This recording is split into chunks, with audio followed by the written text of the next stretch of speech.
నేను మీ శ్రీదేవి. అందరూ బాగున్నారా? మీ అందరికీ కూడా మహాశివరాత్రి శుభాకాంక్షలు. అలాగే ఈశ్వరుడు అందరికీ కూడా ఆయురారోగ్యాలు ఇవ్వాలని కోరుకుంటున్నాను. అయితే నిన్న 2 రోజులుగా వీడియోస్ చేయడానికి కానీ అప్లోడ్ చేయడానికి కానీ నాకు కుదరట్లేదు.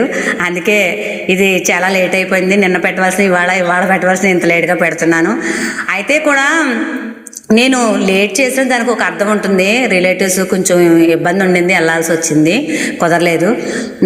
నేను ఒక్కదాన్నే జ్ఞానం పొందడం కాకుండా, నేను ఒక్కదాన్నే ముక్తిని వెతుక్కోవడం కాకుండా మీకు కూడా అది పంచాలని కోరుకుంటున్నాను. పంచే కొద్ది పెరిగేదే ఈశ్వరుడి కరుణ, భక్తి. మీరు అందరూ కూడా నా కుటుంబ సభ్యులే. ఈశ్వరుడు కరుణ, కృప, కటాక్ష వీక్షణలు సదా మీ అందరి మీద ఉండాలని కోరుకుంటాను. బండి శ్రీదేవి అంటే ఈశ్వరు స్వరూపంగా భావించాలి, అలా బతకాలి, అలాగే చనిపోవాలన్నది నా కోరిక. ఎందుకంటే నేను ఈ ప్రపంచం అంతటా కూడా ఈశ్వరుని దర్శించగలుగుతాను.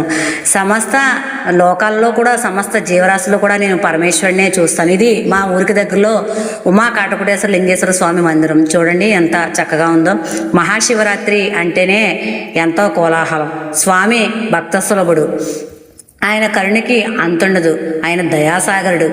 ఆయన మొక్కిన వారికే కాదు, సమస్త జీవులకి కూడా అన్నపారాలను, సమస్త సౌకర్యాలను ప్రసాదిస్తాడు. ఆయనకి ఎవరి మీదైనా కరుణే ఉంటుంది.